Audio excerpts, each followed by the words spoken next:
105મું નામ સ્વસમર્પક. સ્વ એટલે પોતાનું સર્વસ્વ, અને સમર્પક સમર્પણ કરનારા. કોને સમર્પણ કરનારા?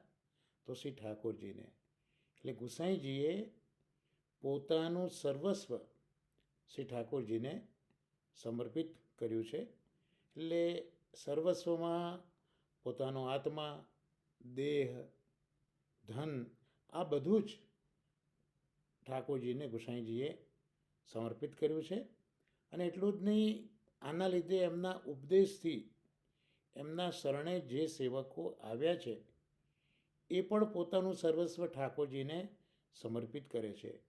અને તેઓ આવા સમર્પિત જે ભક્તો છે એ ભક્તોનો સંબંધ ઠાકોરજી સાથે કરાવી દે છે. એટલે સર્વ સમર્પણ